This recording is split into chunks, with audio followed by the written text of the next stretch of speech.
Hi, I'm Owen Canfield with the opinion page at the Oklahoman. I'm joined today, as always on Friday, by Mike McNutt, our chief capital reporter. Mike, thank you for being here today. We'll review some of the headline items this week at the legislature.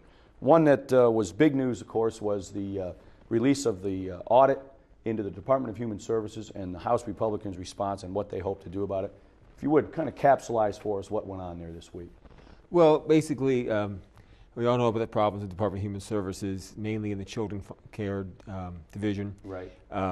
Children being hurt while they're in custody of DHS, sometimes killed. Right. What do you do with that? And and there was a federal lawsuit in Tulsa that was filed last year by people concerned about that. So the legislators last year formed a committee, and they realized this is just way too much for us. So they asked for a special auditing firm, right, similar to the audit of the prisons the year before that.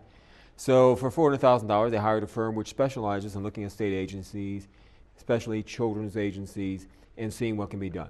So the audit was done last fall. They talked to DHS workers, they talked to foster care people, parents whose children were in the system, and they released the report earlier this week, as you mentioned. A lot of in there, but basically in a sum it up as quickly as we can. Main thing is they found out that children are being taken from homes twice the national average. Right.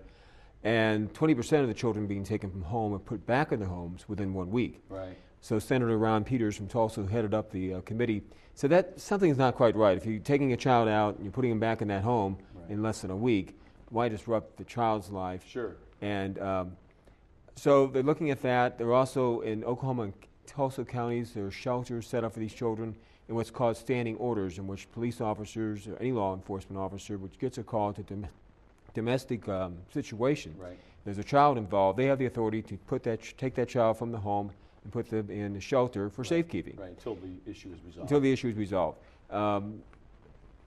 The audit report says, maybe that's being overused. Right. And as a result, these kids are being taken out from a home environment, put into a shelter, and it's just more kids coming in the system, some of whom shouldn't be in the system. Right. So bottom line is the legislature, Republicans in the legislature are going to file a bill Monday that would address some of the issues revealed in the audit, things they hope can fix some of the problems that they think are very big issues at the DHS. But they'll get rid of the standing orders in Oklahoma and Tulsa counties. Right. There are trained DHS workers who will be more on call with law enforcement officers to find out, be more efficient about which children should be taken out. And also they want to look at streamlining and try to distribute some of that workload, because that's where the real grunt work's being done. Well, it's a story that will continue to unfold, of course. It's a mammoth agency.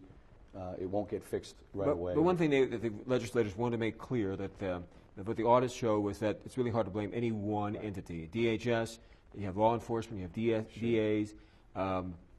So it's a system of let's get together and get this thing, some suggestions from an outside source, and try to improve and make the system more efficient. And Howard Hendricks, the director of DHS, told the DHS board members this week that some of those recommendations have been looked at, tackled, and they made a little progress in that. Sure.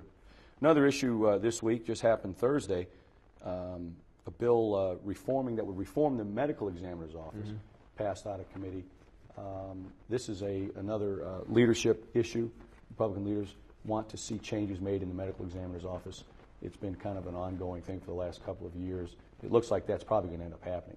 Yes, in some form or another. And this is really, people in Tulsa are really more aware of this, because it's all started about a year and a half ago when the then chief medical examiner said that, hey, I don't have enough money and we have to close the Tulsa office of the medical examiner's office, which brought an outcry, as you can imagine, from people in Tulsa, because 40% of the autopsies occur in Tulsa, because they handle all northeast Oklahoma. Part of the state, right? And so that got them looking into the operations. They found out that there was some mismanagement occurring, in their opinion. The issue of whether medical examiners should be harvesting tissue and organs for another company, a private company, whether it's on state time or not. That was an issue where there's a conflict of interest. So this mammoth bill was passed, approved by the House A&B Appropriations and Budget Committee Wednesday night. Basically would eliminate the board of medical examiners, put the chief medical examiner under appointment by the governor, who would report directly to the governor. And they could not close any satellite office without legislative approval, and they would move the office to Edmond so it'd be close to the OSBI's forensic center up I there. see. So, and the Senate passed a similar bill. It kept the board intact, but most of them were looking to try to reform and reform that agency. So it's certainly some form of that. The House Speaker said that he's confident some form. We won't recognize the agency after this session as it is today. Legislature suffered a blow this week when the state Supreme Court ruled invalid some of the bond issues that had been passed, I think, a year ago. Right. They had been challenged in court, and the Supreme Court said, yeah, you rolled too many of them together. You have to be one issue at a time. And so a couple important issues have been waylaid. Am I right? Correct. There's two big issues that, as the last week of the session was approved, and remember we had a tight budget. Right. So how you finance projects, well, you go out and get a bond issue. Right. So like people go out and finance their cars and Right. put things on second mortgages. So they financed three big projects: the Native American Cultural Center Museum here in Oklahoma City. Right.